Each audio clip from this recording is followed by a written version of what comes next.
반갑습니다. 한눈에 보는 세계 철학사 함께 하실 태백산직입니다. 세계 철학사 서양 근대 철학 존 스튜어트 밀입니다. 서양 근대 철학의 마지막 편이 되겠습니다.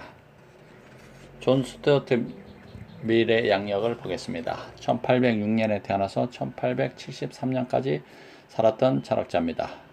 벤덤의 공리주의를 추종한 영국의 철학자이자 논리학자입니다.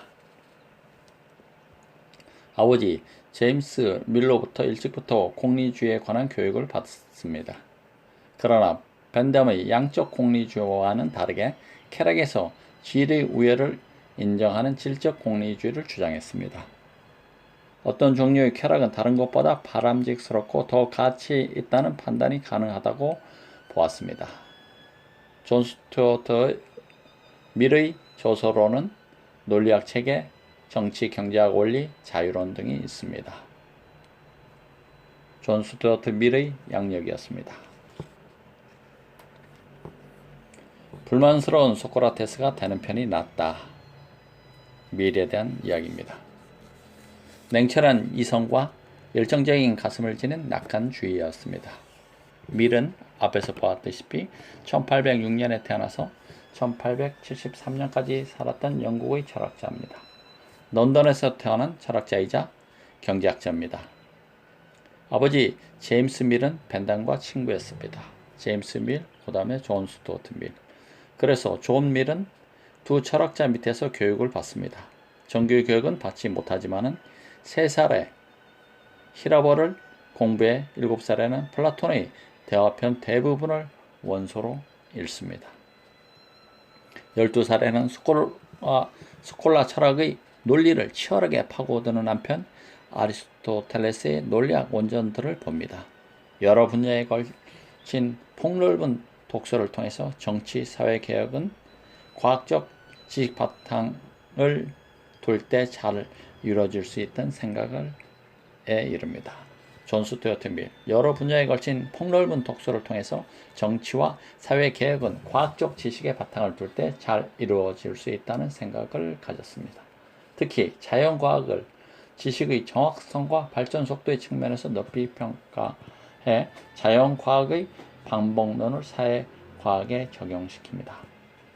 존 스튜어트 밀의 자연과학에 기여한 바는 지식의 정확성과 발전 속도의 측면에서 높이 평가해서 자연과학의 방법론을 사회과학에 적용시켰다는 점입니다.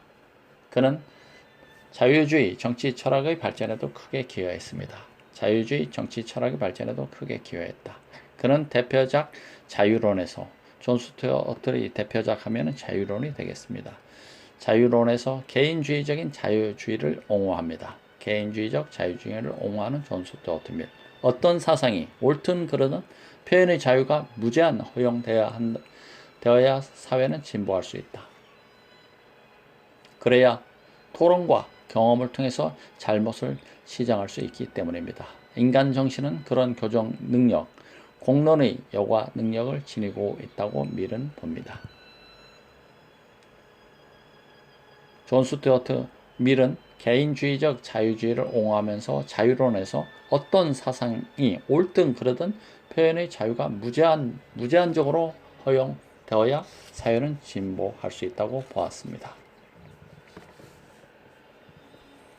존 스튜어트 밀의 개인주의적 자유주의는 어떤 사상이든 옳든 그르든 표현의 자유가 무제한 허용되어야 사회는 진보할 수 있다고 봤습니다. 인간을 돼지와 동일시하지 말라. 두 번째 이야기는 인간을 돼지와 동일시하지 말라고 하였습니다. 벤담처럼 밀도 삶의 궁극적 목표를 행복으로 봅니다. 밀은 삶의 궁극적 목표를 행복으로 보았습니다. 하지만 벤담과 달리 쾌락의 양만을 중시할 것이 아니라 질적인 차이도 고려한다고 주장했습니다. 질적인 차이를 고려한 밀. 쾌락에서 다 같지 않다는 것입니다. 예컨대 음식을 양만을 기준으로 평가할 수 없습니다. 음식의 질, 맛이라는 게 있지 않습니까? 벤담의 양적 공리주의는 천박한 대지의 철학이라는 비판을 받습니다. 벤담의 양적 공리주의는 천박한 대지의 철학이라는 비판을 받는다. 양적 공리주의. 밀은 다른 것들은 평가할 때 질과 양을 함께 고려하면서 쾌락에 있어서는 어찌 양에만 의존하느냐라고 반문하고 있습니다.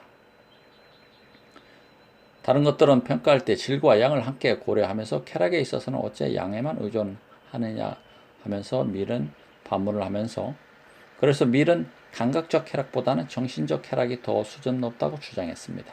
맛있는 음식에서 느끼는 느낌도 쾌락도 좋지만은 좋은 음악에 느끼는 쾌락도 있습니다. 어떤 종류의 쾌락이 다른 종류의 쾌락보다 좋고 더 가치 높다는 사실이 공리주의 원칙에 조금도 어긋나지 않는 이야기입니다. 쾌락이 다른 종류의 쾌락보다 더 좋고 가치롭다는 사실이 공리주의 원칙에 조금도 어긋나지 않는다는 얘기다. 밀은 또 정상적인 인간이라면 누구나 질적으로 높고 고상한 쾌락을 더 원할 것이라고 봤습니다. 밀의 주장을 단적으로 보여주는 말이 있습니다. 배부른 돼지가 되기보다는 배고픈 인간이 되는 편이 낫고 만족스러운 바보가 되는 이보다는 불만스러운 소크라테스가 되는 편이 낫다.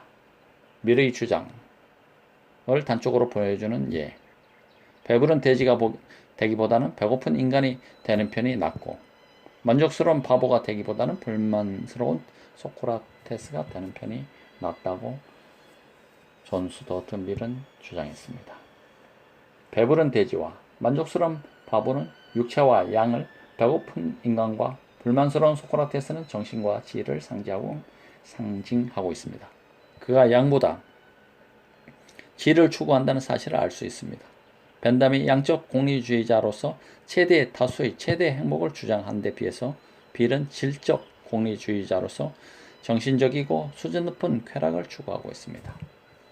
벤담은 양적 공리주의, 최대 다수의 최대 행복, 밀은 질적 공리주의자로서 정신적이고 수준 높은 쾌락을 추구합니다. 밀은 쾌락은 선이고 고통은 악이며 최대 다수의 최대 행복이 도덕과 입법의 기본 원리라는 벤담의 기본 입장을 충실히 계승합니다. 하지만 두 가지에서 큰 차이를 보입니다. 첫째, 쾌락에는 질적인 차이가 있다. 둘째, 벤담이 인간의 주된 특성을 이기심으로 본 데 비해 밀은 인간에게 동경과 인애의 충동, 자비심도 있다는 것입니다. 인애, 어질인 사랑에 충동, 자비심도 있다는 점을 강조합니다. 두 가지 차이점, 밀이 벤담과 차이를 보이는 두 가지 차이점은 첫째, 쾌락에는 질적인 차이도 있고 둘째, 벤담이 인간의 주된 특성을 이기심으로 바라본 데 대해서 밀은 인간에게 동정과 인애의 충동, 자비심도 있다는 점을 강조했습니다. 그래서 최대 다수의 최대 행복의 실현을 위해 벤담은 외적 제재, 물리적, 도덕적, 정치적, 종교적 사항들을 들지만은 제재 요소로 물리적, 도덕적, 정치적, 종교적 요소들을 들지만 밀은 이것에 내적 제재 가로 열고 양심의 가책 가로 닫고를 덧붙입니다. 내적 제재를 덧붙인 게 밀입니다. 이와 같이 벤담과 밀로 대표되는 공리주의는 공익을 내세움으로써 자기 중심적 관점을 넘어서 사회적 인간이 살아가야 할 길을 잘 제시해 준다고 평가받습니다. 벤담과 밀로 대표되는 공리주의는 공익을 내세웠다. 그리고 자기 중심적 관점을 넘어서 사회적 인간이 살아가야 할 길을 제시해 준다고 평가받고 있다. 하지만 공리주의는 얼마나 쾌락을 낳느냐는 결과에 치중해 인간의 내면 동기를 소홀히 하는 점이 있습니다.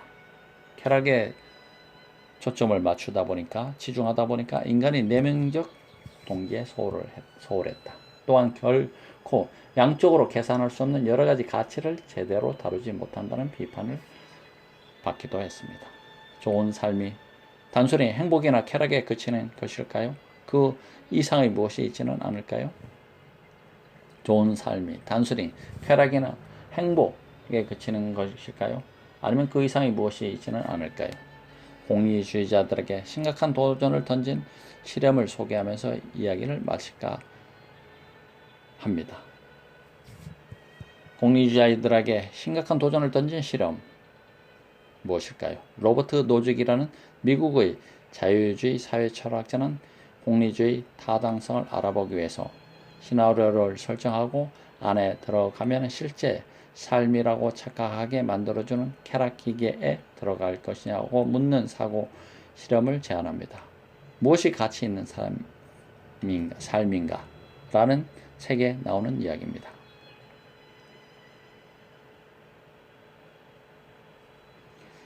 공리주의자들에게 심각한 도전을 던진 실험 소개. 로버트 노직이라는 미국의 자유주의 사회 철학자는 공리주의 타당성을 알아보기 위해서 시나리오를 설정하고 안에 들어가면 실제 삶이라고 착각하게 만들어주는 쾌락기계에 들어갈 것이냐는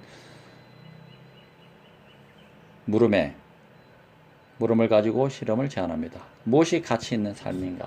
라는 책에 나오는 이야기로서 당신이 원하는 어떤 쾌락도 실현시켜주는 기계가 있다고 합시다. 신경 심리학자들이 당신의 뇌 전극을 연결해 위대한 소설을 쓰거나 친구를 사귀거나 재밌는 책을 읽는 경험을 생각하고 느끼게 만들 수 있습니다. 당신이 뇌 전극을 부착해 어떤 통 안에서 계속 떠다니게 할 것입니다. 당신이 그 통 안에 있는 동안 당신은 그 사실을 전혀 알지 못합니다. 그런데 당신은 그것이 실제로 일어난 일이라고 생각합니다. 당신은 이런 쾌락 기계 속에 들어갈 것인가? 아마도 그럴 사람은 없을 것입니다. 아무도 그런 기계 안에서 영원히 쾌락에 중독되기를 원하지 않을 것입니다. 그렇다면 행복은 그 자체로 좋은 것이라고 할 수 없습니다. 이는 공리주의에 대한 심각한 도전이 아닐 수 없습니다. 행복은 곧 도덕과 입법의 원리라고 주장하는 공리주의가 이 실험 결과를 어떻게 받아들이겠습니까? 결론적으로 한번 다시 더 언급해 보면 아마도 그런 사람은 없을 것이다. 쾌락 기계에 들어갈 사람은 아무도 그런 기계 안에서 영원히 쾌락에 중독되기를 원하지는 않을 것이다. 그렇다면 행복은 그 자체로 좋은 것이라고 할 수는 없다. 공리주의에 대한 심각한 도전이 아닐 수 없습니다. 행복이 곧 도덕과 입법의 원리라고 주장하는 공리주의가 이 실험 결과를 어떻게 받아들일 것인가는 매우 궁금한 이야기입니다. 질의응답. 첫 번째 질문. 벤담보다는 미르의 주장이 훨씬 더 설득력 있어 보입니다. 분명 쾌락에는 질적으로 저급한 쾌락이 있는 반면 수준 높은 쾌락도 있다는 것 같습니다. 그렇다면 공리주의에서는 최종적으로 벤담보다 미르의 주장을 받아들이는 것인가요? 답변사. 미리 벤담의 이론을 수정, 보완함으로써 공리주의를 좀 더 설득력 있게 만든다는 점에서 높이 평가할 수 있습니다. 하지만 그는 쾌락의 질적 차이를 인정함으로써 쾌락 이외의 다른 기준을 끌어들이는 잘못을 저질렀습니다. 미리 어떤 쾌락이 다른 쾌락보다 질적으로 수준이 높다 낮다를 판단할 때 그 기준은 뭘까요? 예를 들어서 예컨대 모차르트 음악을 한 곡 듣는 것이 빵 한 개를 먹는 것보다 질적으로 수준이 높다고 판단할 때 그 기준은 뭘까요? 만약에 음악이 음식보다 더 고상하니까 라고 답변한다면 그것은 공리주의 원칙에 어긋납니다. 고상하다는 말은 정도가 높으며 품위가 있다는 뜻인데 공리주의 행위 기준이 쾌락이 아니라 품위에 있으면 안 되기 때문입니다. 공리주의 행위 기준은 쾌락이 아니라 품위에 있으면 안 되기 때문이다. 그러면은 공리주의 원칙이 무너지고 말겠죠. 반대로 공리주의 쾌락의 원칙을 지키기 위해 고상한 것도 결국 쾌락이다. 또는 음악이 음식보다 쾌락이 크기 때문에 수준이 높다고 말하면 벤담처럼 양적 차이만 있다는 것이 되고 맙니다. 그러면 질적 쾌락을 말할 하등의 이유가 없게 되죠. 이처럼 쾌락의 양적 계산 가능성을 부인하고 다른 기준을 세우게 되면 결국 실질적으로 쾌락을 기준으로 삼는 쾌락주의 자체를 부인하는 결과를 낳습니다. 두 번째 질문상, 만약 나는 차라리 배부른 돼지나 만족스러운 바보가 되길 원한다 라는 사람이 있다면 어떻게 될까요? 실제로 이런 삶을 원하는 사람들이 우리 주변에 있지 않을까요? 답변상, 밀은 이런 저급한 삶의 만족을 느끼는 사람은 극소수일 거라고 말합니다. 이런 사람들은 오직 한쪽만을 알고 있는 사람, 즉 수준 높고 고상한 쾌락을 경험해보지 못한 사람이기에 그런 선택을 한다고 합니다. 이는 우리가 질적으로 높은 쾌락을 어떻게 분별할 수 있는가? 라는 질문이 답을 알려줍니다. 그것은 질적으로 다른 두 가지 쾌락을 모두 경험한 사람들은 보다 높은 삶을 선택할 것이라는 사실입니다. 밀은 이런 사람들을 양식 있는 사람, 보다 고상한 감정적 능력을 가진 사람들이라고 부릅니다. 나만의 쾌락이 아니라 최대 다수의 쾌락을 추구해야 하는 이유가 여기에 있는 것입니다. 왜 나만의 쾌락을 원하면 안 되느냐? 수준 높은 쾌락에는 남의 행복에 대해서도 느끼는 쾌락이 포함되어 있기 때문입니다. 남의 행복이 곧 나의 행복입니다. 세 번째 질문상, 변당과 밀의 공리주의가 약간의 문제가 있다고 해도 다른 사상과 비교해 볼 때 여전히 장점이 많고 경우에 따라서는 최선의 선택이 될 수도 있을 듯 합니다. 어떻게 생각하시는지요? 답변상, 공리주의 장점 가운데 하나는 법의 의미를 설명할 수 있다는 점입니다. 공리주의 장점은 법의 의미를 설명한다. 법은 갈등을 빚고 있는 사람들의 이해관계를 인위적으로 융화시킵니다. 하지만 알다시피 사회 전체의 이익이라는 명분 아래 소수의 이익은 무시당합니다. 전체의 행복을 위해 몇몇쯤은 희생되어도 좋을까요? 또한 최대 다수의 최대 행복이라는 원칙 아래 이루어지는 평등한 분배도 무조건 좋은 것이 아닙니다. 기업 투자에서 보듯이 몇몇 경쟁력 있는 기업에 투자를 한다면 투자 효과는 극대화될 수 있습니다. 이것을 경쟁력 없는 다수의 기업에 고르게 분배하면 어떤 결과가 나타날까요? 현대에도 공리주의를 지지하는 많은 사람들이 있지만은 이와 같은 문제점도 간과해서는 안 된다는 것입니다. 서양 근대 철학 존 스튜어트 밀러에서 대단원의 막을 내리겠습니다. 다음은 서양 현대 철학을 다음 편에서 뵙도록 하겠습니다. 긴 시간 태백산지기와 서양 근대 철학을 함께 해주셔서 대단히 감사합니다. 고맙습니다.